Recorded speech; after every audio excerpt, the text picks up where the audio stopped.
truthfulness of the answer. You're not doing that. You've got to recognize Rome is not the only thing out there. And Rome is a lot different today than Rome was only 100 years ago. If you can't see that, if you can't recognize that, if you can't interact with that truthfully, who are you trying to convince? Who are you trying to convince? There's no power in falsehood. There's no power in this kind of, well, as long as I get everybody excited about it and yell loud enough, that's going to make it true. No, it doesn't. It doesn't. So I just wonder, why you do the things that you do. All right, sit down. Let's go to business. You can't be running around attacking my elder, and you think I want to shut down. Dim those lights.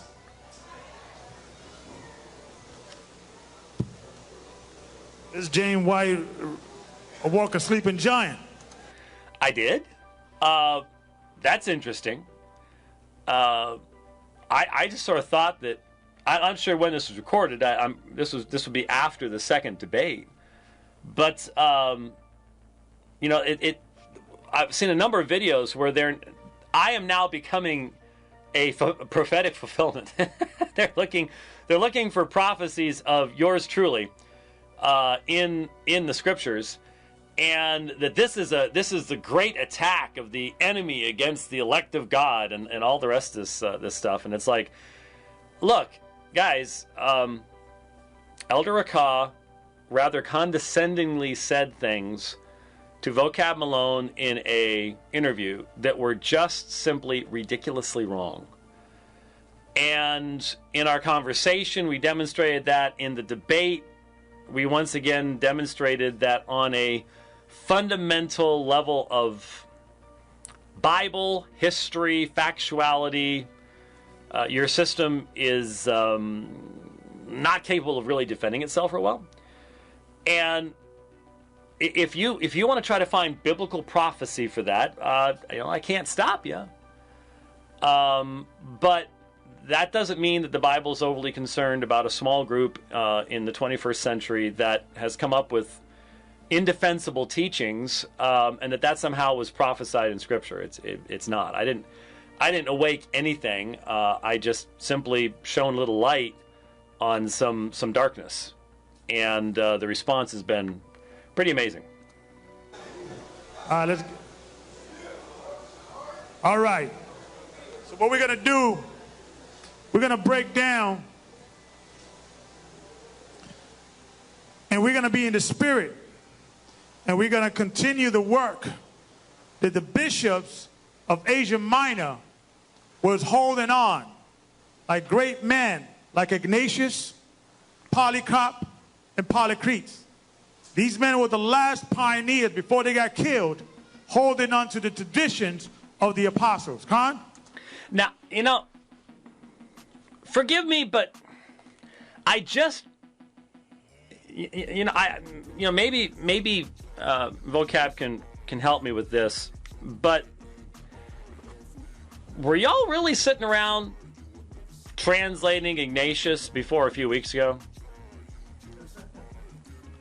Yeah, because if you were, then there's a bunch of stuff there that y'all don't believe or hadn't really dealt with. The primary reason I brought up Ignatius was his testimony to the deity of Christ. That's what I wanted to debate in regards to Ignatius. You all were the ones that said that the deity of Christ was invented at the Council of Nicaea. You do realize Ignatius is 200 years before that, more than 200 years before that? And yet, if he's one of these great leaders, there isn't any question that Ignatius believed in the full deity of Jesus Christ. So I find this introduction strange.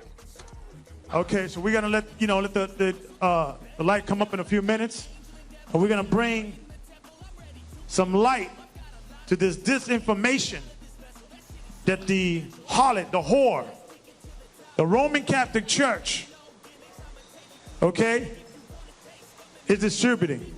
Okay, so we're going to just kind of set the stage and kind of go back in regards of everything that's been happening in these last days. And we're going to see what these Gentiles are doing, and what they're realizing is that we are waking up.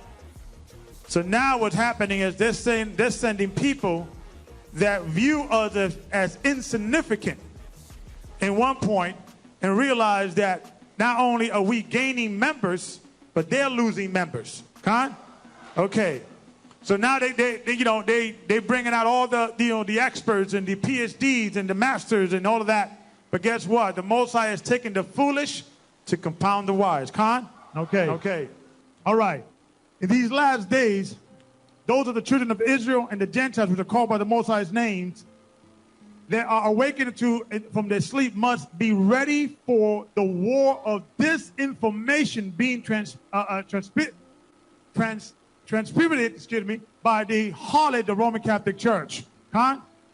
Okay. Now, you may hear a lot of these guys call, I'm an apology radio or apologist Christian. Okay. This is where they'll get this scripture from. Okay. Now, let me just stop for a moment. I'm not accustomed to the cultural stuff, readers and the come on, and I that puts me off. Okay, but we got to realize that's where these folks are coming from. Got to try to get over it, try to ignore it as much as possible. If it puts you off, fine, whatever. But once again, do you notice what's on the screen? It's strong stuff again. And this is the highest level of scholarship, if you're going to call it that they have. And I just don't get the feeling that these gentlemen recognize, for example, he's going to tell us what apologia means. But this is somewhat the danger. I've lamented many times on this program. Remember, I've told you, I know of one seminary that has dropped its Greek requirement for the MDiv to the point where you can take a 13-day Jan term class and fulfill your Greek requirement. Now, you cannot learn a foreign language. You cannot become capable of working with a foreign language in 13 days. It's not possible. That is a Greek tools class. And Greek tools are wonderful if you know Greek. My concern is that many people confuse Greek tools with actually dealing with the language. For example, here in 1 Peter 3:15, what's called